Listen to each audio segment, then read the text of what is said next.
Hello नमस्कार साथियों। तो कैसे हैं आप सब? उम्मीद है सब ठीक ठाक होंगे।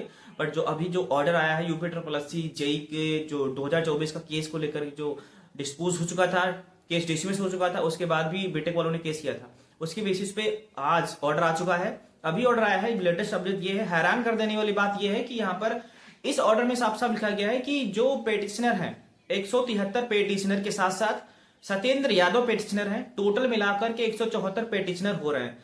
उसके साथ साथ अब 174 पेटिशनर तो हो रहे हैं, लेकिन ऑर्डर के हिसाब से 200 पेटिशनर नॉन पेट में अलाउड हैं। अब नॉन पेट में अलाउड है पेटिशनर, वो बात अलग है, लेकिन नॉन पेट को अलाउ क्यों किया गया है इस एग्जाम को लेकर के, ये बहुत बड़ी समस्या है। देखो, पहले कोर्ट ने ये ऑर्डर डिसमिस किया था, ये भी बोला था कि यहां पर नॉन पेट अलाउ नहीं है और बीटेक वाले भी अलाउ नहीं है। बहुत भयंकर केस हो चुका था पेट वर्सेस नॉन पेट, डिप्लोमा वर्सेस बीटेक के लिए। ये बहुत ज्यादा भयंकर केस हो चुका था, बहुत ही बड़ा मोड़ ले चुका था कोर्ट केस। हम लोगों को सबको राहत मिल चुकी थी कि ये कोर्ट अब जो है संतुष्टि हम लोगों को दे चुका है कि हाँ, अब इन फ्यूचर कोई भी दिक्कत नहीं आएगी। लेकिन 3 तारीख को एग्जाम है, आज 1 मई है।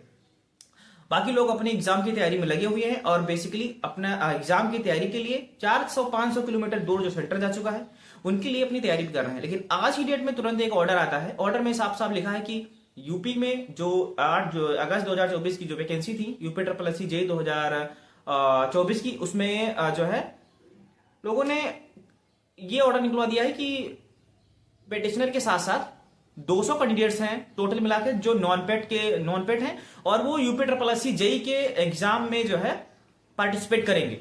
ठीक है, इनको इंटरिम रिलीफ दिया गया है और कोर्ट केस जो है ये भी बंद होने की आशंका नहीं है। इन्होंने कोर्ट केस में पूरी तरह से डिस्पोज करने की कोई बात नहीं की है।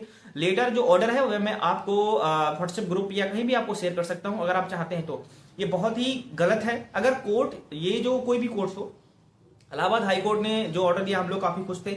अगर कोर्ट केस ऐसे चलता रहा तो काफी दिक्कतें आएंगी इन फ्यूचर। अभी भी बहुत दिक्कतें आने वाली, क्योंकि अगर डेप्सवा अपनी आवाज उठाएगा तो और समस्या आएगी। डेप्सवा ने आवाज उठाई, कोर्ट केस आया और इसका ऑर्डर आ गया। अगर इन केस डेप्सवा ने अपनी आवाज उठाई, डेप्सवा ने फिर से कुछ बवाल किया या कुछ भी उसके अगेंस्ट खड़े हुए, तो और भी लंबा जा सकता है, भर्ती रुक सकती है, भर्ती में समस्या आ सकती है। तो मैं कहीं ना कहीं से कहना चाहता हूं कि भाई, अगर बीटेक वालों प्लीज आप लोग इतना भी परेशान हो रहे हो तो अभी ये बैंकिंग की वैकेंसी आ गई, नॉन कोऑपरेटिव में वैकेंसी है असिस्टेंट इंजीनियर सिविल के लिए, तो उसमें आप अप्लाई कर सकते हो। अगर आप देखो, आप किसी अपने लिए किसी बाकी लोगों का प्लीज जो है मेंटल प्रॉब्लम मत क्रिएट करो। जो ये ऑर्डर आ चुका है फाइनली, ये मुझे समझ में नहीं आ रहा कि किस कंडीशन पे है, बट इसमें जो 200 पेटिशन को अलाउ किया गया है, तो 200 ही क्यों अलाउ किए गए हैं? जो कोर्ट केस में दिया गया है सिर्फ 200 ही क्यों अलाउ किए गए हैं, इसके अलावा क्यों नहीं?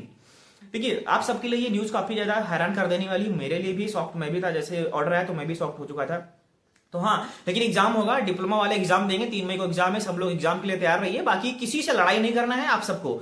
जो भी मान लेते हैं कि आप अगर एग्जाम सेंटर पे गए, वहां पर बीटेक वाले मिले, तो आप उनको लड़ाई नहीं करेंगे। ठीक, किसी से अब आपको लड़ाई नहीं लेनी है। शांति से अपना एग्जाम दीजिए, जो भी होगा निर्णय कोर्ट पे छोड़ दीजिए, सरकार पे छोड़ दीजिए। ठीक है, जो भी होगा अच्छा है, नहीं हुआ वो भी अच्छा है। आप एग्जाम पे फोकस कीजिए, जो होगा देखा जाएगा। ठीक है, जय हिंद।